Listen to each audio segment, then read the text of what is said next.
To JRNY TV. In today's video, we're going to be breaking down the top 5 altcoins that institutions everywhere are buying in 2025 and why they have the potential to bring you those 100x returns. Are you ready? Let's get into why institutional interest in altcoins is exploding. All right, listen up, because something big is happening behind the scenes. While everyone is arguing over meme coins and Bitcoin ETF rumors, the real power players, the banks, hedge funds, and the massive VCs, they're quietly loading their bags with altcoins. That's right, not Bitcoin, not Ethereum. We're talking high potential, still undervalued altcoins with serious 100x upside. And if history tells us anything at all, this is exactly how the big dogs move before the next parabolic run. So why now? Why are institutions suddenly obsessed with altcoins? Simple, one word, upside. Bitcoin's a behemoth, and everyone knows it, steadily pacing around $80,000 to $100,000 per coin. It's pretty up there, but it's already done the 100x thing. Altcoins, on the other hand, many of them are still tiny in market cap, and the best ones, they're still building real infrastructure for DeFi, Web3, AI, and far beyond. These aren't just speculative bets, they are strategic investments in the internet. Remember that internet? And institutions, they know that they cannot afford to miss this wave, especially with new tech like tokenized RWAs, and if you don't know what those are, please look those up, as well as cross-chain finance that are both coming fast. And here's the thing, when institutions move in, they bring more than just cash. They bring validation, liquidity, and infrastructure. You know those? And yeah, regulation as well. But we'll take the good with the bad. By 2025, the altcoin market won't look like the wild, wild west that it used to be. It's evolving and fast. So if you're paying attention right now, before the tidal wave of money hits, you've got a chance to ride one of the biggest crypto expansions that we have ever seen. Let's take some time to break down the 5 altcoins that institutions everywhere have been eyeing up hard for that 100x moonshot. Salana, the one and only speed demon. If there's one altcoin that refuses to stay quiet, we've all heard of it. It's Salana. Yeah, it had its downtime drama. Yeah, people definitely called it dead after the FTX collapsed. But guess what? Solana is not just alive, it is thriving. And the institutions everywhere, they're finally paying attention. Solana has clawed its way back into the spotlight thanks to its blazing speed, dirt cheap fees, and a DeFi plus NFT ecosystem that is growing like it never left. What's going on isn't just retail hype anymore. Some of the biggest venture firms, think A16Z, Jump, as well as Multicoin, all have doubled down on Solana's long-term potential. But with the throughput that crushes Ethereum, 65,000 transactions per second compared to ETH's sluggish dozen, Solana has become the go-to chain for high-frequency apps, NFT trading platforms, and even payment rails. It's not a stretch to say that Solana is actually delivering on the Ethereum killer promise, and institutional capital is finally treating it that way. But the most bullish part, Solana's ecosystem is becoming shockingly sticky. You've got games, social apps like Dialect and Drip, DeFi powerhouses like Jupiter and Margin that are both trading through platforms like Drift. And meme coins like Bonk, Trump, and Pengu, they've made Solana fun again without sacrificing scalability. With Ethereum's gas fees still pricing out everyday users, Solana is eating up the market share quietly, efficiently, and with a growing dev army behind it. And if there's one chain that could go from an underdog to kingmaker in 2025, Sol it is. If Solana is speed, Cardano is the long game. A lot of people sleep on ADA because it doesn't move without the same hype cycles as other altcoins. But that's exactly why institutions are circling it. Built by Ethereum co-founder Charles Hoskinson, Cardano was designated with a methodical research-first approach. It's not flashy, it's not chaotic, but it is definitely serious. And in a world where compliance and sustainability matter more than ever before, that is definitely starting to resonate. Over the last few years, Cardano has quietly evolved into one of the most technically sound blockchains that there is out there. The Alonzo upgrade brought smart contracts to life, and the ecosystem has steadily been expanding with DeFi protocols, NFT platforms, and even identity-based infrastructure in regions like Africa. Cardano is not trying to move fast and break things, unlike a certain agency that's going through the government right now. It's trying to build systems that actually work for the next 10 to 20 years. And that's music to the ears of institutional investors everywhere that are looking for long-term exposure. But here is the wild card. Charles Hoskinson himself, not only has he teased big collaborations, including heavy hints toward future integration with XRP, gotta love that XRP army, but he's also been connected to key figures in the Trump administration, sparking speculation that Cardano may in fact become a politically strategic blockchain moving forward. Are you ready for it? Pair that with Cardano's eco-friendly proof-of-stake model and growing traction among governments and enterprises alike, and ADA starts looking a lot less like a slowpoke and a lot more like a sleeping giant. If institutional capital starts flowing into safe altcoin bets in 2025, ADA, it could absolutely be one of the biggest surprises to come. If there's one project quietly laying the foundation for the future of Web3, it is the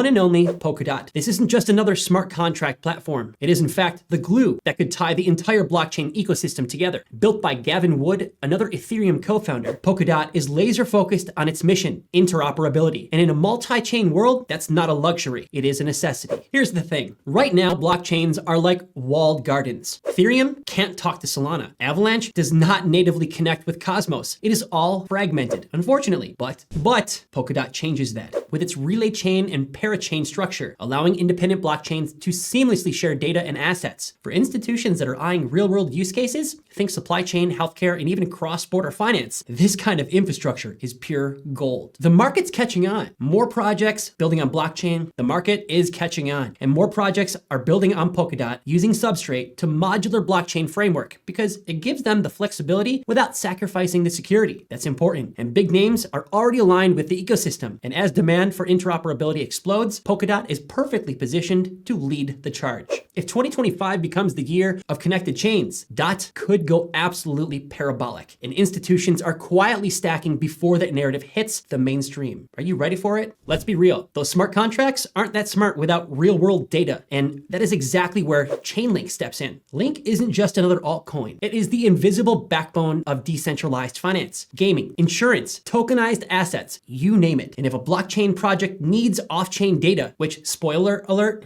most do, Chainlink is the go-to oracle. It's not hype, it is infrastructure, thick and through. And institutions, they have been eyeing it for a while. Chainlink already powers hundreds of protocols, feeding them price oracles, weather data, sports stats, FX feeds, again, you name it. But that is just the beginning. With Chainlink 2.0, they're expanding into decentralized computation, cross-chain interoperability via CCIP, and even working with Swift, the one and only, to bridge those tokenized real-world assets to traditional finance. Institutions like Google Cloud, DTCC, and Oracle, just to name a few, are all already working with Chainlink's tech. This isn't retail speculation anymore. It is enterprise adoption at scale. So what happens when DeFi grows? Or when real estate, carbon credits, and stocks, they get tokenized? You see, that is the time when Chainlink steps in and becomes even more essential than ever before. Analysts everywhere are already calling for Link to go full beast mode in 2025, and 100x is not out of the question if it cements itself as the Bloomberg terminal of blockchain data. Time will tell. And institutions know how important middleware is, and Chainlink is quietly becoming the most important data pipe in the entire crypto space. So you can love it, or maybe you hate it, but either way, we all know XRP refuses to go away. And in 2025, it might finally be its time to shine. Despite being buried under legal drama with the SEC for years, Ripple's token is still alive, still utilized, and still backed by one of the most relentless crypto communities in the world. But here's what matters most right now. Institutions are watching XRP again and closely. Why? Because XRP has a mission, and it hasn't changed from the start, connecting banks, financial institutions, and payment providers through fast, low-cost, cross-border transactions. It's basically Swift if Swift was built on chain. And with Ripple recently scoring big wins in court and expanding its presence in Europe, finally, hello, Asia, as well as the Middle East, well, the infrastructure is being laid for a true global payment rail powered by the one and only XRP. We're talking CBDCs, on-chain Forex settlements, and real-time international payments, all moving through RippleNet. And let's not ignore the whispers. Charles Hoskinson, Cardano's founder, has hinted at future collaborations with XRP. Ripple is rolling out real-world asset tokenization pilots, and multiple financial institutions are already reportedly testing ODL, on-demand liquidity. All of this adds up to one simple fact. If crypto goes global and those financial rails get rebuilt, XRP is going to be at the front and center. The upside? It's massive. Some analysts are throwing out numbers like $10 or more. And if that happens, XRP holders and the institutions that are loading up now will be sitting quite pretty. And that about wraps up today's video. What did you think about the altcoins that we covered for today? Did you agree with our picks? Or maybe you have other altcoin suggestions in mind that you believe will explode in 2025? Let us know your thoughts in the comments below. Your engagement helps us grow and bring you the most insightful content possible throughout the digital and crypto space. So do drop a comment, like, subscribe, and don't ever forget to please turn on that notification bell. Thanks again for tuning in to JRNY TV. We will see you in the next one.